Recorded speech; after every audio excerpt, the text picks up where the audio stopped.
Dasar ideologi negara kita apa? Pak, gimana Pak? Nggak kedengeran. Dasar ideologi negara kita, kamu tahu apa? Pancasila. Pancasila? Iya? Gak usah di-searching. Pancasila bener? Gak usah di-searching. Bener ya Pancasila ya? Iya. Oke. Mbak, apa jadinya Indonesia kalau nggak ada Pancasila? Tidak teratur mungkin. Kenapa? Karena Pancasila itu sebagai panutan gitu di Indonesia. Buktinya sekarang teratur gak kita? Tidak juga sih. Iya, berarti nggak Pancasila dong. Iya kan? Oke, Adelia, makasih ya. Silakan Ya, Om. terima kasih Oke. Pak. Rafael Winston. Namamu keren sekali. Ya Pak, On cam bro? Ya, Rafael. Sama pertanyaannya. Dasar ideologi negara kita apa tuh? Seingat Pancasila. Pancasila. Pancasila. Terus kalau Indonesia nggak ada Pancasila, menurutmu jadi apa?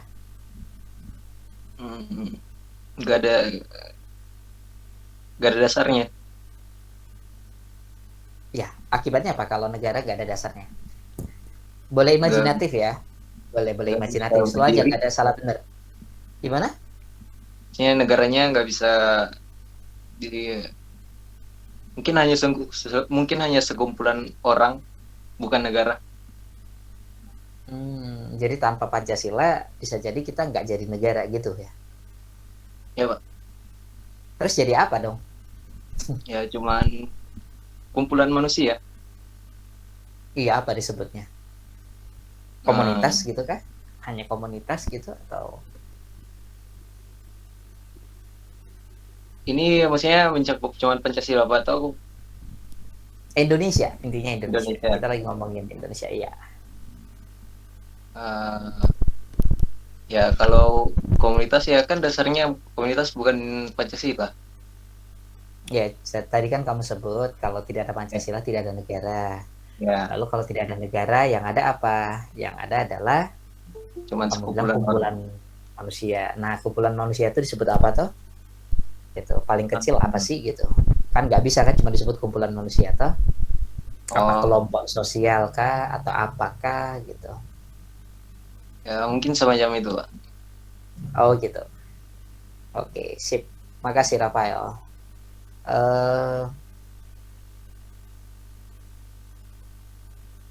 Kalistus, ya, Mas Kalistus.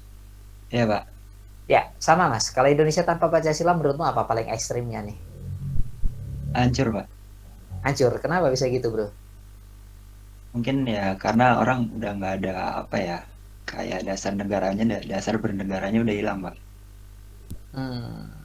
Jadi otomatis kita akan hancur.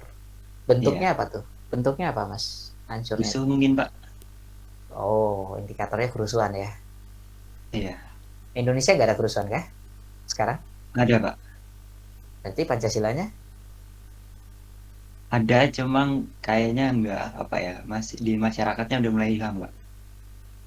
Weh, keren. Coba bro, gimana? Contohnya di masyarakat yang sudah kayak mulai meredup itu gimana tuh? Apa ya? Karena mungkin kan sekarang online, jadi dari sekolah-sekolah udah jarang ada upacara, jadi Pancasila udah jarang apa ya, tanamkan lagi gitu Pak. Kaitannya dengan upacara tuh. Oh iya. Oke, asik. Makasih Kalistus. Sip, thank you ya. Makasih. Maria Siantika. Ya. Ya, silakan on cam.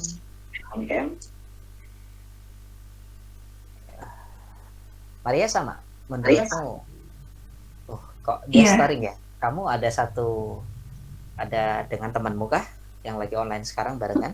Barengan sendiri. Oh iya, oke. Iya, Pancasila. Pancasila itu kalau nggak ada di Indonesia jadi apa negara kita? Menurutku juga jadi nggak ada apa ya, nggak ada arahan gitu. Orangnya jadi nggak punya tujuan kayak nggak apa ya, kurang ada dasar gitu. Oke.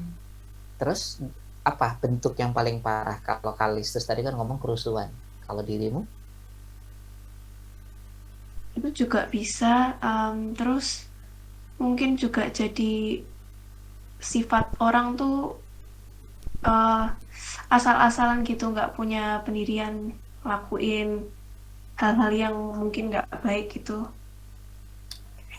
Yap. Bukankah itu sudah ada sekarang? Ya udah. Iya toh, menteri korup, kemudian gubernur ketangkep, bupati bunuh orang, kemarin bupati di Sumatera Utara malang kerangkeng manusia, gitu. Berarti menurutmu Pancasilanya gimana? Iya, udah ini ya, kurang diperhatikan. Oke. Ya, makasih Maria. Glenn Angelo. Ya Pak. Glenn, hey, ideologi itu menurutmu apa, Glenn? Pedoman hidup. Pedoman hidup. Berarti ideologimu apa, Glenn? Dalam bernegara Pancasila. Oke. Siap. Terus kalau dalam kuliah? Ideologimu apa? Belum tahu sih Pak. Belum tahu. Oke. Ya, belum tahu. Ya, pedoman hidup intinya gitu ya, Glenn ya. Ya Pak. Oke, makasih Glenn. Lalu perempuan satu lagi dan ini terakhir. Claire ini nih. Nita. Iya Pak. Yap, Nit. Apa Nita? Ideologi itu Nit menurutmu? Pancasila. Bukan definisinya, bukan ideologi kita. Definisi ideologi itu apa? Dasar hidup mungkin. Dasar hidup. Terus ideologimu apa?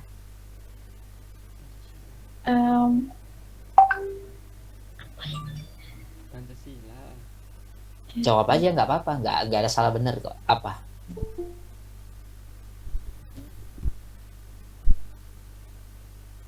Apa Mbak? Dasar hidupmu apa?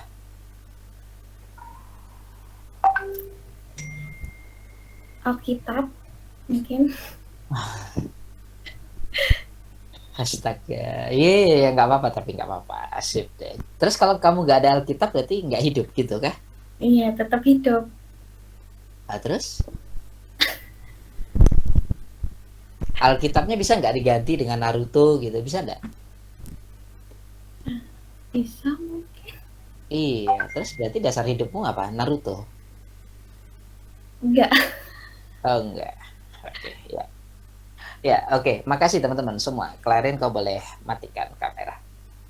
Jadi itu teman-teman, hari ini parameter proses kita ada di room chat gitu. Yang pertama tuh soal ideologi gitu. Kenapa dia jadi penting dalam PKN? Biar kau tahu teman-teman, kalau ada masalah di kampung adatmu, kalau kau menjadi korban dari negara, kita tuh bisa tahu harus ngapain. Karena kita tahu ideologi negara kita apa. Gitu. Itu fungsinya pembicaraan dan percakapan kita hari ini. Gitu. Jadi kalau kau punya masalah, kau akan tahu nih.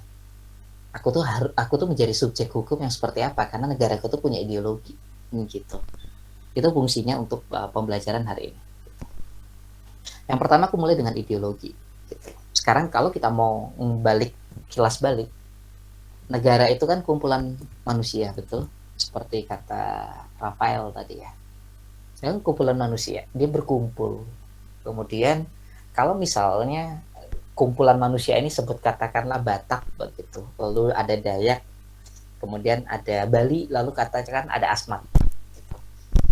4 kumpulan ini itu kan mereka punya kecenderungan budaya yang berbeda. Sehingga bagi orang Batak itu penting, bagi orang Jawa belum tentu penting, bagi orang Bali belum tentu penting, bagi Dayak belum tentu penting, bagi Asmat belum tentu penting. Gitu. Jadi ketika Indonesia waktu itu dari Nusantara lalu dia terpisah-pisah, Alhasil adalah istilah namanya Jong Java, Jong Papua, Jong gitu-gitu. Ada satu jembatan yang bisa mengakomodasi semua kebutuhan manusianya, maka tidak bisa disebut negara. Itulah kenapa semua kecenderungan, itulah kenapa semua kebutuhan, itulah kenapa semua nilai-nilai yang dihidupi oleh satu kelompok masyarakat, satu kelompok sosial, itu perlu ditampung lalu dihidupi. Nah, itu namanya ideologi. Ketika semuanya udah sepakat, masyarakat tidak sepakat, lalu kita menyamakan frekuensi, menyamakan persepsi, dan menyamakan orientasi, maka di sisi itu draft ideologinya udah mulai muncul. Gitu. Nah, di Indonesia, founding father kita, alhasil memutuskan ideologi yang paling tepat dengan bentuk keragaman kita, keberagaman kita, akhirnya Pancasila. Jadi benar semua tadi tuh. Ideologi kita Pancasila. Gitu.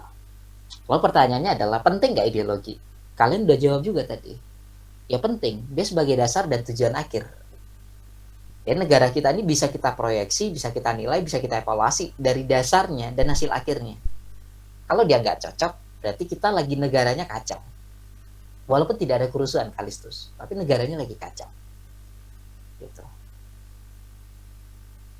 Bahkan kalau ada pemimpin elit negara, bupati, DPRD, atau apapun sekecil mungkin, kepala desa, membuat kasus kriminal, itu udah menunjukkan kalau Pancasilanya udah nggak hidup. Gitu. Kita udah kacau sebagai warga negara dan negara. Gitu, Kalistus. Jadi belum tentu dia kerusuhan. Kerusuhan itu skalanya lebih besar memang.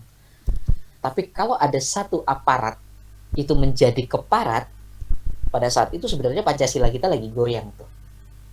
Gitu. Sampai di sini ada yang mau ditanya, ada yang mau direspon?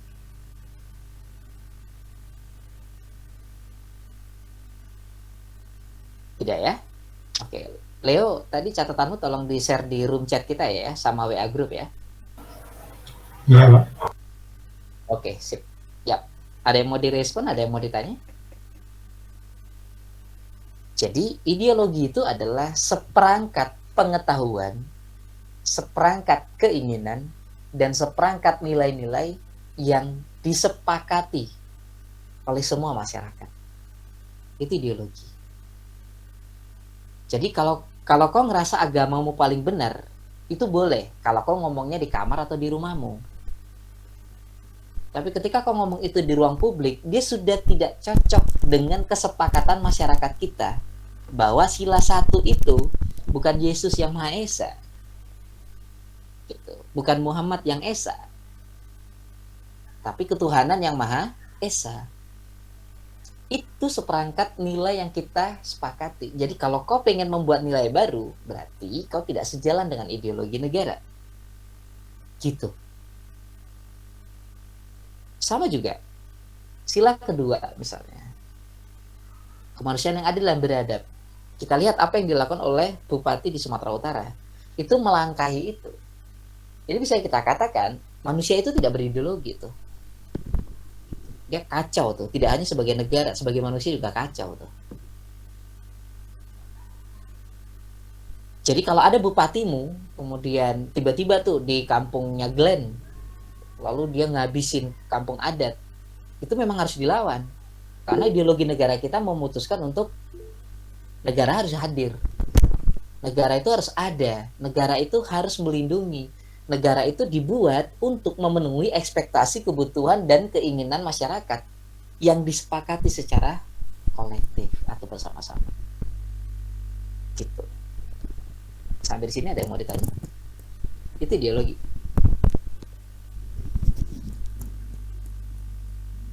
Tidak ya?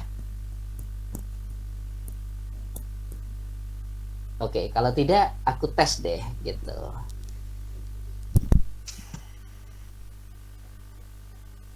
Silverius Bolo?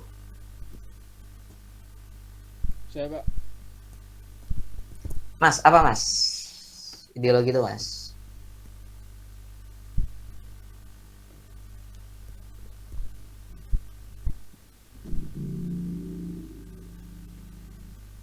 Kumpulan yang Sepenangkapanmu saja.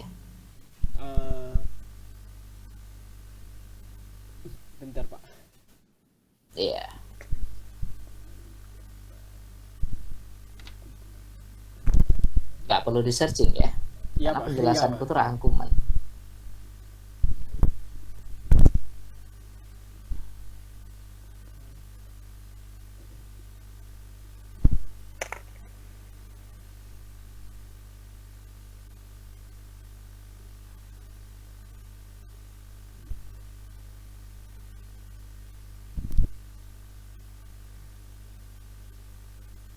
5 detik lagi.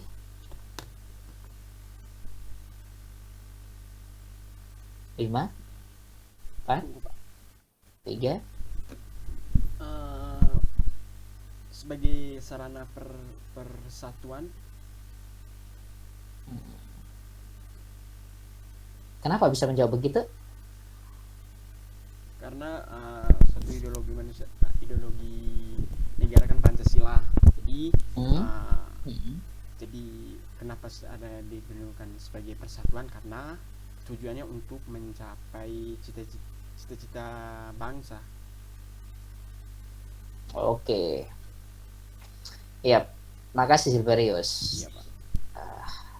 Saya tidak bahas itu tapi ya oke lah. Tian?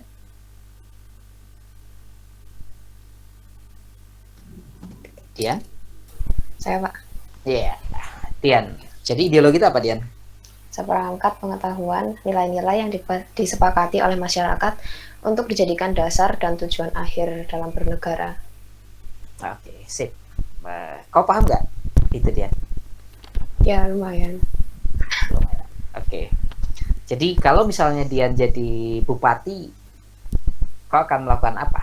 Kalau melihat dari definisi tadi, kau punya kewajiban apa? Ya, melaksanakan mewujudkan Pancasila dalam kehidupan bermasyarakat. Oke, sip. Itu peranmu ya sebagai aparat kan kalau kau jadi bupati, betul? Iya. Iya. Jadi gitu teman-teman. Jadi ketika aparat itu tiba-tiba tidak sejalan dengan apa yang dibutuhkan masyarakat, pada detik itu sebenarnya Pancasila kita bermasalah, ideologi kita bermasalah. Itu. Oke? Ya. Kalau sudah, Dian boleh tutup. Nah, kalau Indonesia ideologinya Pancasila, gitu, ya, ideologinya Pancasila. Aku akan menjelaskan beberapa contoh ideologi. Nah, tugasmu adalah kelompokmu ya, selain merangkum, Leo, tolong catat lagi. Kira-kira Indonesia tuh masuk ke ideologi yang mana ya? Paham ya? Aku akan memberikan beberapa contoh ideologi. Kira-kira Indonesia tuh masuk yang mana ya? Silakan dijawab ya. Leo, bisakah? Iya, Pak. Aku ketikkan saja, Leo. Ini tugas yang kedua, teman-teman. Ya, yang pertama adalah membuat rangkuman, udah dibuat Leo. Kedua, ini sudah ada di room chat lagi OTW.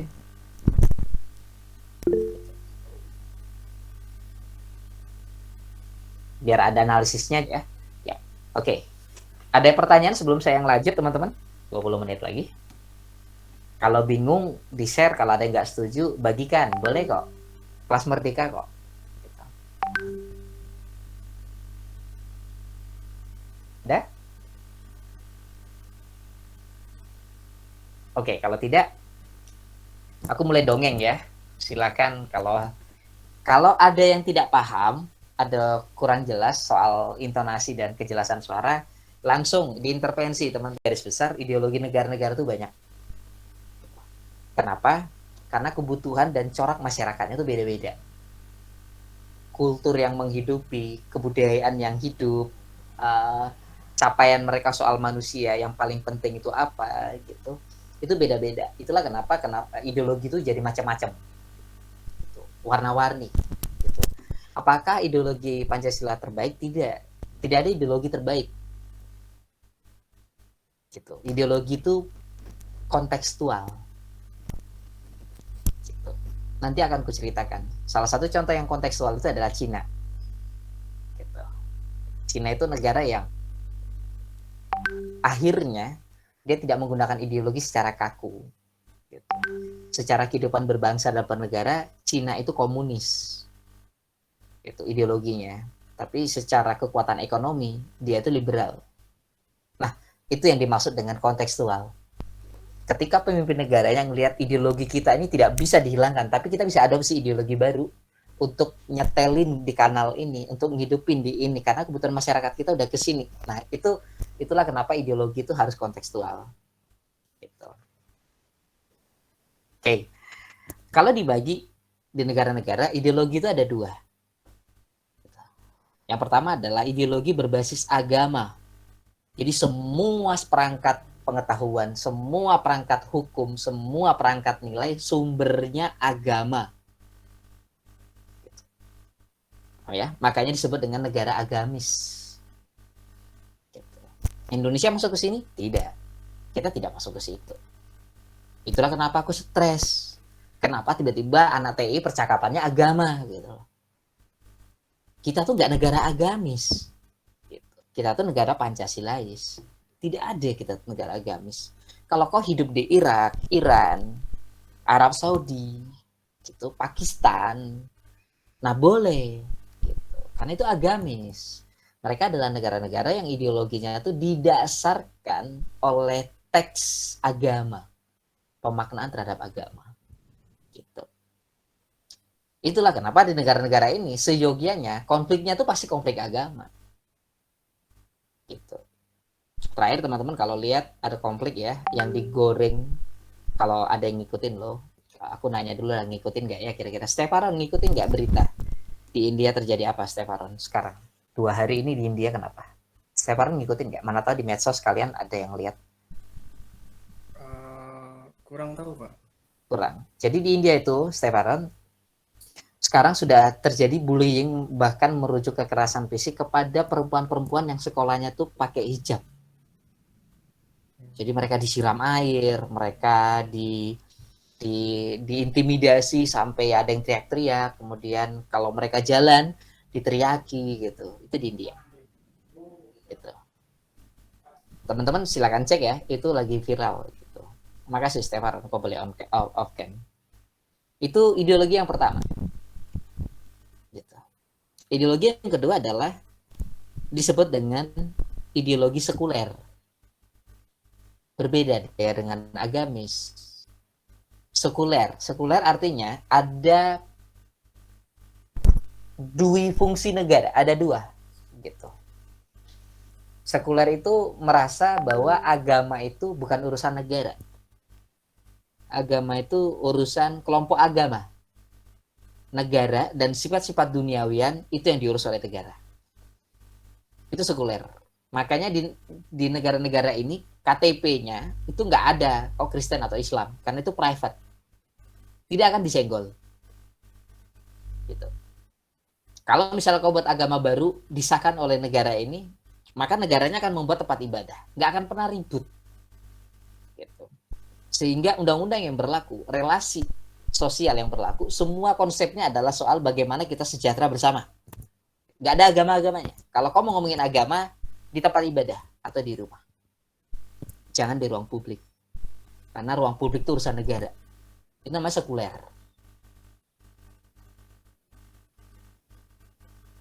Adelia? Ya, Pak. Ya. Apa itu sekuler, Adelia? Ideologi sekuler. Ya.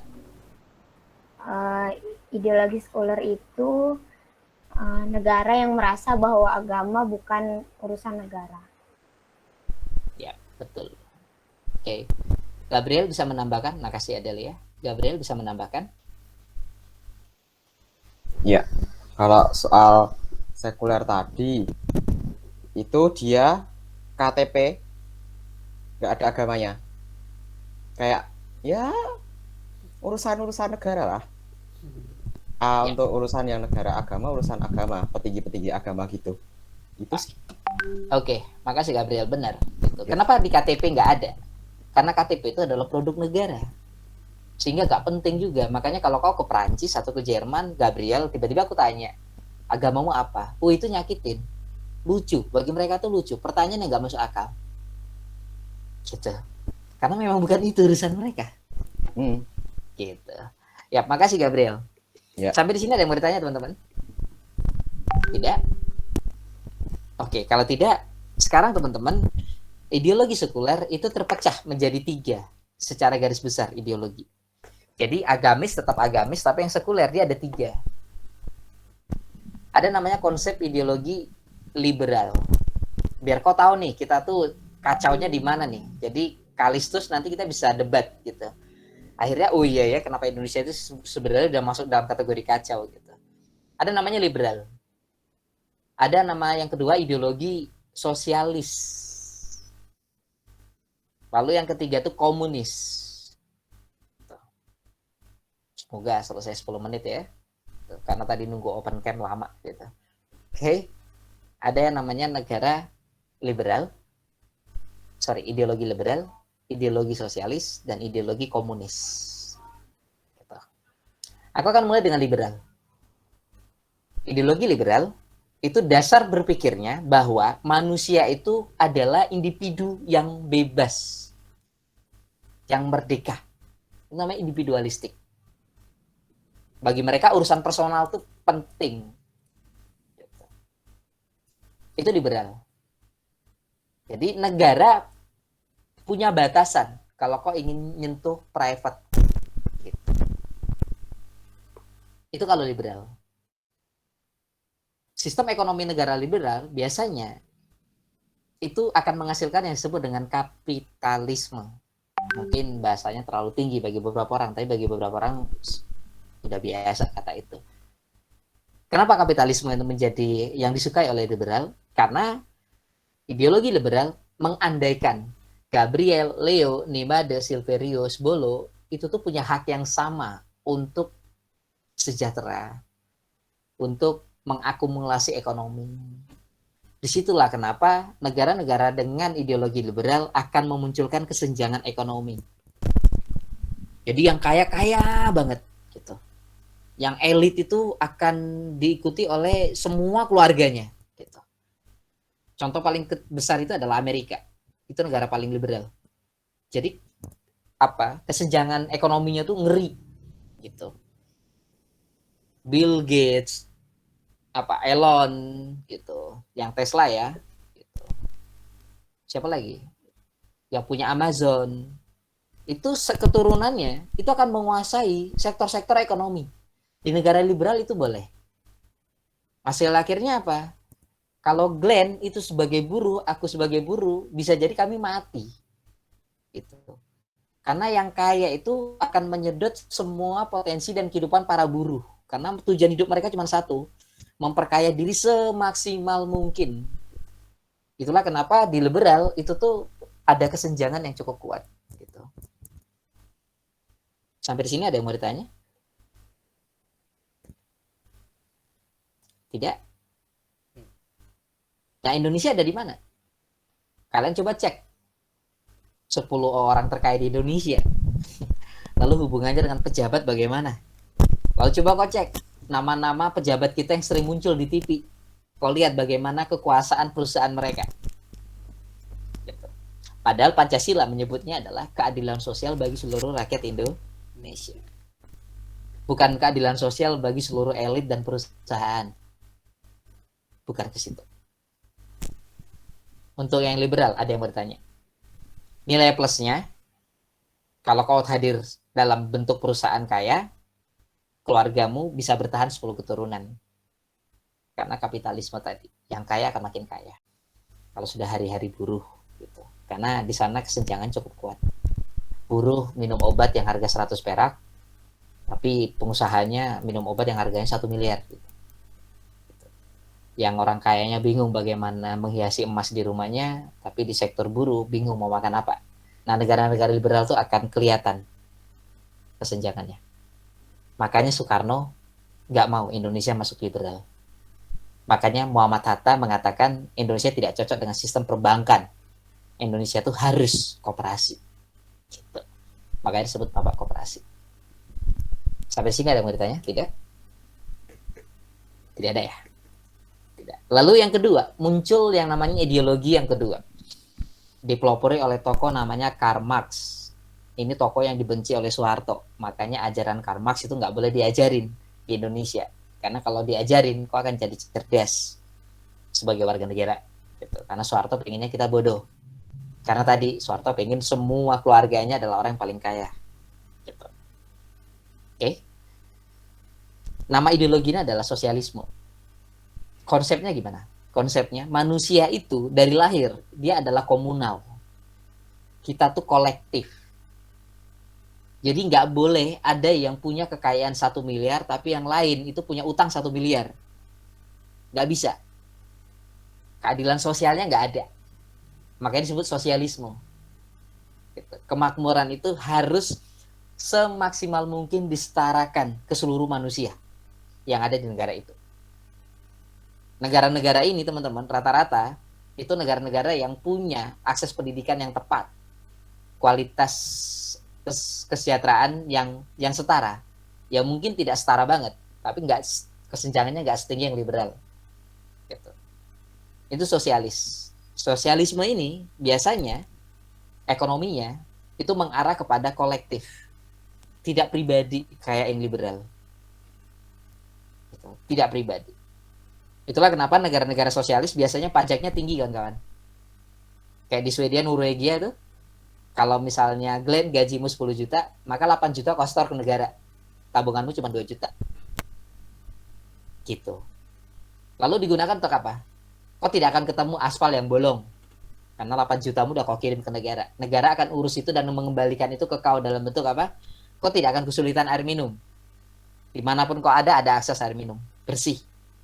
Dan steril. Gitu.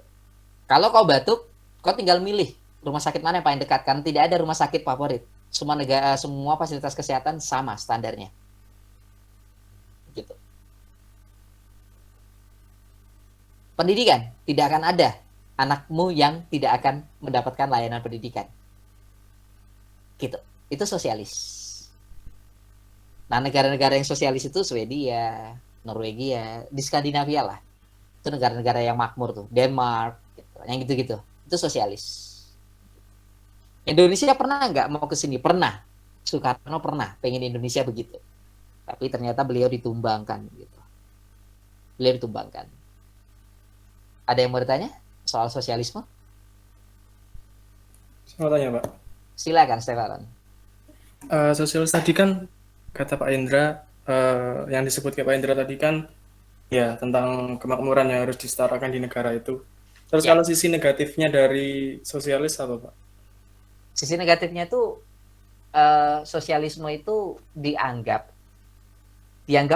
lama untuk tercapai. Dia tidak efektif dan dia tidak efisien. Denmark itu untuk ngilangin korupsi di pemerintahannya Stefaron itu butuh 25 tahun dengan cara mengubah kurikulum pendidikan. Dia lama. Karena dia membutuhkan syarat untuk maju. Negara ini punya syarat untuk maju, yaitu kesadaran kolektif. Kalau kita tuh perlu pendidikan yang berkualitas setara, itu butuh waktu yang lama. Gitu. Jadi Norwegia, Swedia itu tuh bukan negara yang tiba-tiba tas langsung maju gitu, enggak. Mereka butuh waktu yang lama. Dan biasanya terbuka dengan perdebatan. Itu kelemahannya. Kalau liberal kan enggak. Stefaron kau mau kaya, ikut aja, selesai. Enggak akan ada perdebatan. Gitu. Teman-teman kalau ada yang ngikutin isu tentang masyarakat di Wadas Purworejo yang lagi viral di media sosial, itu kan sama. Kalau dicek itu kan perusahaan punya siapa. Nanti nyampe kok, ternyata punya pejabat ini tuh. Gitu. Nah mereka nggak suka didebat, Stefaron. Jadi bagi mereka, kalau kau sudah mau nyerang keuntungan pribadi mereka, kau akan dipolisikan dengan undang-undang ITE, dengan undang-undang apapun. Itu liberal. Gitu. Kalau sosialis enggak. Gitu. Bahkan mau buat pabrik aja di desamu, itu bisa 10 tahun dinamikanya, dialognya dan diskusinya. Gitu. Itulah kenapa negara ini mungkin majunya nggak pesat, tapi dia bertahap, lama banget. Dia butuh proses yang panjang. Gitu. Lalu butuh kecakapan. Semuanya punya intelektualitas yang sama. Gitu. Itu Stefaron. Makanya kalau di Denmark, Swedia, pemilunya itu murah banget. Karena semua manusia itu punya konsep kewarganegaraan yang baik. Jadi kalau Steparon tiba-tiba dikasih, ini kau pilih 200 juta, aku kasih kau harus dukung si, katakanlah si A gitu. Kau nggak akan mau. Itulah akhirnya kenapa politik uang nggak berlaku di situ. Karena kesadaran kita itu tinggi. Gitu. Itu Steparon, kelemahannya. Gitu. Lalu yang kedua, investasi ekonominya tuh nggak bisa secepat Amerika. Makanya kalau 10 orang terkaya di dunia itu kan munculnya di negara-negara liberal. Gitu. Jadi dianggap makmur itu suwi, gitu, lama. Gitu. Gitu Steparon. Ada yang mau ditanya sejauh ini? Udah sih Pak. Udah. Jelas. Siap. Oke, itu negara yang paling sulit karena butuh perwakilan yang cerdas dan punya kesepakatan yang sama. Dia setia pada kesepakatan masyarakat. Butuh pemimpin yang cerdas dan bernurani. Itu yang rumit dari sosialisme. Gitu. Oke. Lalu yang terakhir komunis. Komunis ini adalah dipropori oleh Lenin, Presiden Uni Soviet waktu itu. Lenin itu memproklamasikan kita harus jadi negara sosialisme. Tapi negaranya harus otoriter. Gitu. Jadi negara yang ngatur kau punya hidup. Negara yang ngatur pertanian. Tidak akan ada yang namanya tuh orang paling kaya di negara yang komunis. Yang ada adalah negara ngatur. Jadi di rumahnya Dian, kau punya anak 5, maka sendokmu 5. Itu negara yang ngatur. Piringmu 5, gak boleh lebih. Gitu. Apapun profesimu, semua yang ngatur negara. Itu negaranya contohnya Korea Utara, Myanmar, Laos. Makanya negara-negara yang komunis tuh nggak makmur. Karena negara yang ngatur. Nah pertanyaannya adalah kalau kepala negaranya goblok, ya makanya negaranya masyarakatnya juga akan begitu. Karena yang ngatur totally adalah negara. Jadi otoritarian. Tapi atas nama masyarakat. Gitu. Itu komunis. Berbeda dengan negara otoriter yang semuanya tuh demi kepentingan elit tertentu, semuanya tuh dibasmi gitu. Kalau komunis enggak, atas nama masyarakat. Walaupun sebenarnya enggak keren-keren banget. Masih banyak kendalanya. Yaitu kalau pimpinannya itu goblok, tidak bernurani, maka negaranya remuk. Makanya Myanmar, Laos, kemudian Korea Utara. Cek aja deh gitu. Itu yang komunis. Nah, pada perkembangannya negara-negara itu akhirnya memutuskan kayak Cina. Dalam kehidupan berbangsa mereka itu komunis. Cina itu. Jadi talenta tuh nggak akan bisa minum di Starbucks kalau di Cina. Karena kau diatur oleh negara. Tapi ekonomi mereka supaya tidak jadi miskin seperti negara komunis, mereka mengadopsi liberal. Makanya muncul Jack Ma dengan Alibabanya. Gitu. Jadi ada orang kaya. Ada pesawat-pesawat petinggi yang kaya sekali. Itu dilindungi oleh negara. Biar ekosistem ekonominya tuh serupa dengan negara liberal. Tapi ke masyarakatnya mereka komunis. Itu Cina.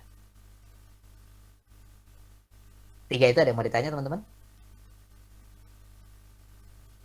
Jadi total hari ini kita membahas 5 ya. Ideologi Pancasila, kemudian ideologi agamis, kemudian ideologi sekuler yang dibagi menjadi 3. Yaitu liberal, sosial, komunis. Gitu. Kalau teman-teman mau baca sejarah, dulu ada PKI, Partai Komunis Indonesia. Dia berbeda dengan komunis Korea Utara. Kalau kau belajar sejarah. Gitu. Mereka itu Partai Komunis Indonesia ingin membangun sosialisme di Indonesia. Sebenarnya. Makanya habis itu Soekarno membuat partai.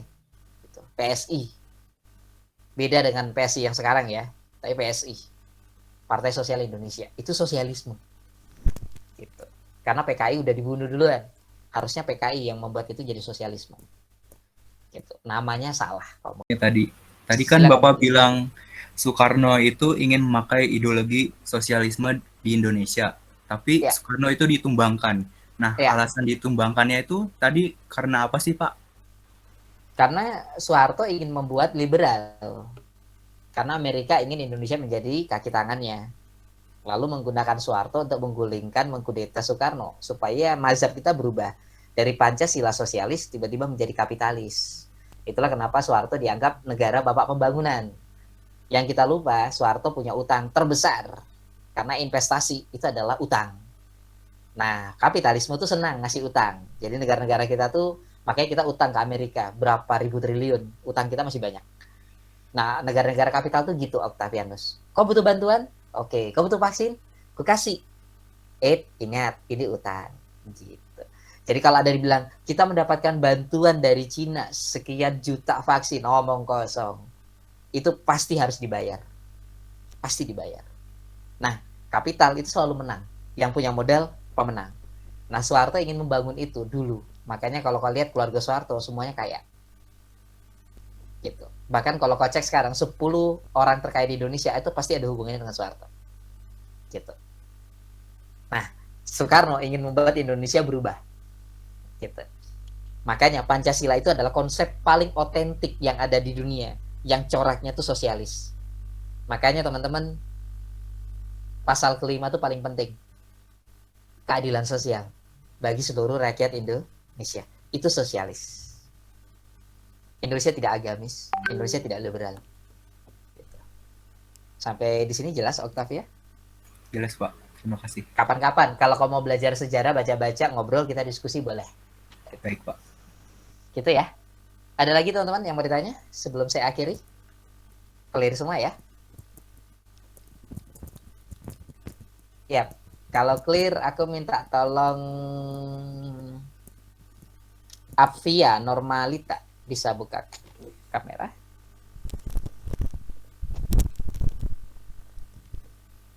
Ya, Apvia.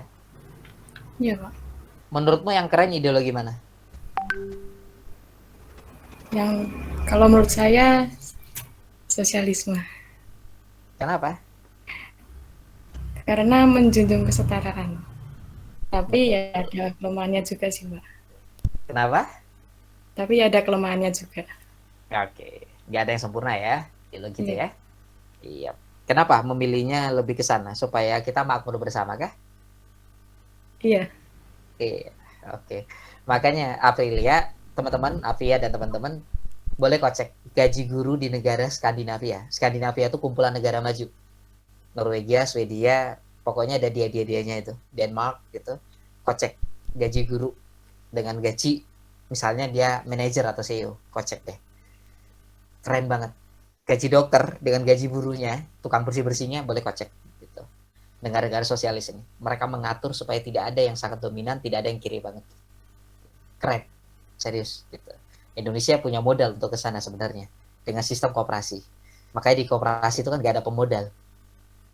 Koperasi itu. Boleh kau tanya mama papamu yang punya koperasi. Tanya deh. Semakin kau banyak ngutang, maka kau mendapatkan bunga makin banyak. Beda dengan bank. Semakin kau banyak punya tabungan, kau banyak punya bunga. Tapi kalau kau ngutang, bungamu berkurang. Tapi kalau koperasi tidak. Semakin kau punya utang, maka semakin butuh dibantu. Makanya bunganya makin banyak. Gitu. Itulah kenapa Muhammad Hatta ngomong Indonesia gak bisa dengan sistem ekonomi barat. Indonesia harus dengan koperasi karena negara kita tuh kolektif. Satu tidak makan, semua harus bantu. Nenek moyang kita tuh menitipkan itu. Gitu. Sekarang Indonesianya tidak baik-baik saja. Gitu. Pancasilanya sedang tidak baik-baik saja. Makasih Afia. Oke, kalau tidak ada pertanyaan teman-teman, terima kasih untuk kehadiranmu. Selamat datang bagi teman-teman yang baru kenal saya. Ada tugas tambahan untuk kelompokmu. Sekali lagi teman-teman, silakan susun kelompok. Kalau kau udah punya nama kelompok, share di grup biar tidak ada yang double. 4-5 orang. Tugas hari ini adalah selesaikan 2 pertanyaan tadi, rangkuman. Lalu pertanyaanku yang nomor 2, Indonesia harusnya kemana ideologinya. Lalu yang ketiga, akan ada tugas untuk minggu depan. Oke, presentasi kelompok untuk minggu depan. Gitu. Itu ada di kelas nanti. Sampai di sini ada yang bertanya? Tidak? Leo Saputra, clear ya? Jelas ya? Jelas, Pak. Oke, makasih. Dilan Dwi, jelas? Jelas, Pak. Oke, yap. Terima kasih teman-teman. Jaga kesehatan, tetap sehat semua. Tetap waras. Sampai jumpa minggu depan. Selamat siang menjelang sore. Selamat siang, Pak. Terima kasih, Pak. Selamat siang, Pak. Selamat siang, Pak. Siang, Pak.